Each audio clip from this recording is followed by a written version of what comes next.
Gisteren is in Punda, in de buurt van Marizi, een man beschoten. Hij werd in zijn borst geraakt. Kort daarvoor had hij een discussie met 3 andere mannen, totdat één opeens een pistool tevoorschijn haalde en schoot. De schietpartij vond plaats dicht bij het politiebureau van Punda, dus de politie was snel ter plaatse en kon de man naar het ziekenhuis brengen. Eerder deze week heeft de rechter bepaald dat de VPCO gelijk krijgt in een zaak die is aangespannen tegen de overheid.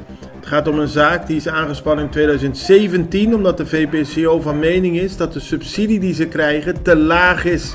De rechter heeft VPCO gelijk gegeven en bepaalt dat de overheid vanaf komend schooljaar 2 miljoen subsidie per jaar moet geven. Gisteren werd bekend dat de overheid hiertegen in beroep gaat. De overheid is het niet eens met de uitspraak van de rechter. Na Colectra, nós toma tempo para servir ora com mais da comunibo. Llama-nos sempre de cliente na telefone 0800-035 de Jaluna para Jabierne voor die setor de mente te com setor de noite para turno serviço nang of patrãozita. Se você tracita para Jasabra, também por hora. Por escolher para trabalhar, riba aqualectra.com e aproveitar a mesura, põe o documento na cerca para visita cerca nós vai mais fácil. Sim, a Colectra su centro de cliente wordt klaar para servir na momento que você comini abo.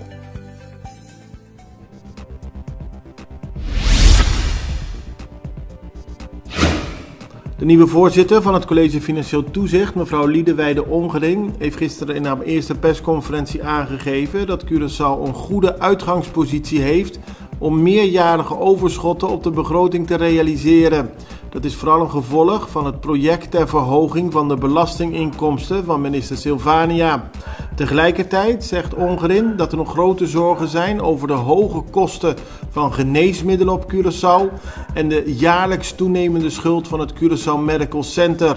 Ze deed een beroep op de regering om daadwerkelijk maatregelen te nemen om dit tegen te gaan.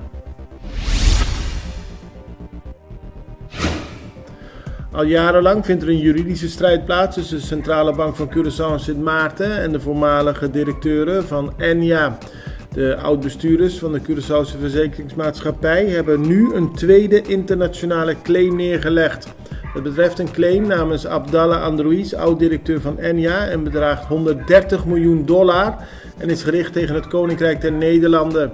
Eerder werd er al een internationale claim van $990 miljoen ingediend.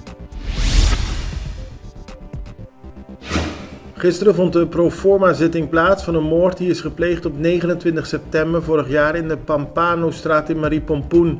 Daarbij werd de 27-jarige Nathaniel Joël Pastoor om het leven gebracht.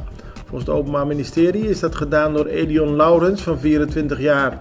Tijdens de proforma-zitting werd duidelijk dat er verschillende camerabeelden zijn en getuigen die volgens het Openbaar Ministerie aantonen dat Laurens de verdachte is.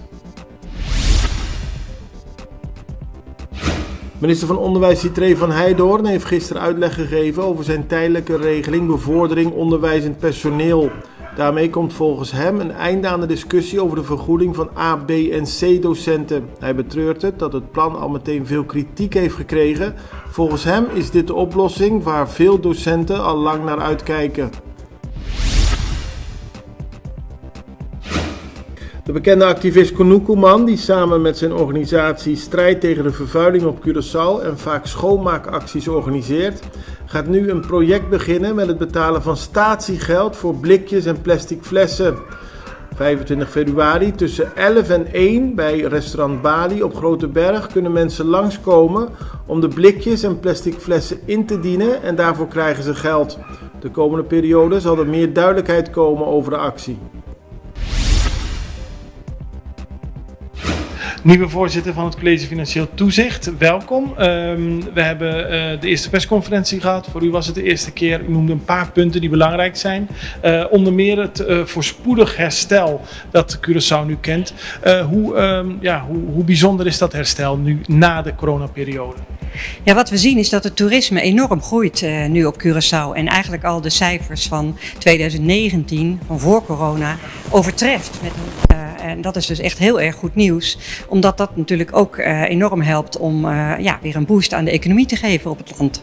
Een ander positief punt is de hogere belastingopbrengst. En daarvoor deelde u een compliment uit aan minister van Financiën Silvania.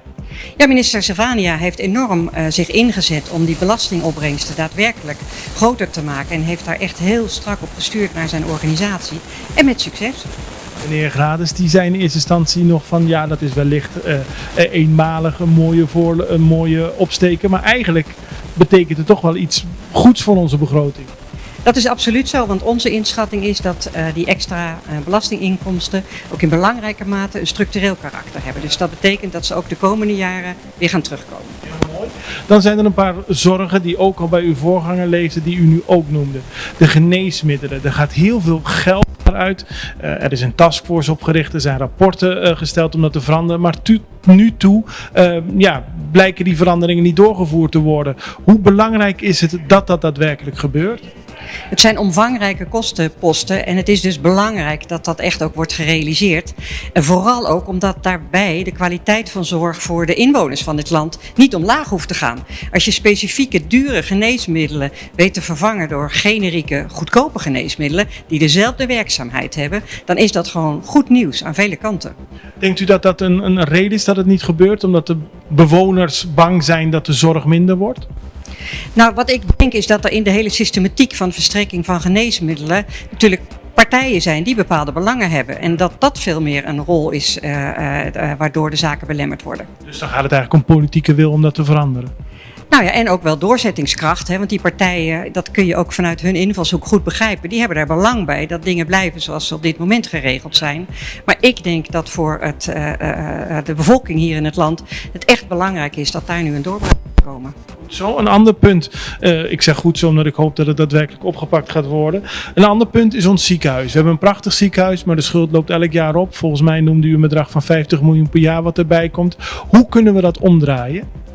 Ja, er is bij de bouw van het ziekenhuis is eigenlijk onvoldoende naar de financiën gekeken, waardoor er een enorme financiële last als een molensteen om de nek van dat ziekenhuis hangt. En dat gaat niet verdwijnen. Dus dat betekent dat je toch heel goed moet kijken hoe je dat verlies daadwerkelijk kunt gaan nemen en oplossen. En ons pleidooi is, nu je ziet dat er ook echt wat ruimte in die begrotingen gaat ontstaan, kijk nou vooral naar hoe je dit probleem ook daadwerkelijk kunt oplossen door een voorziening te treffen om die problematiek achter ons te gaan. Het belangrijkste nieuws uit Curaçao in het Nederland. Access Journaal, vers van de pers.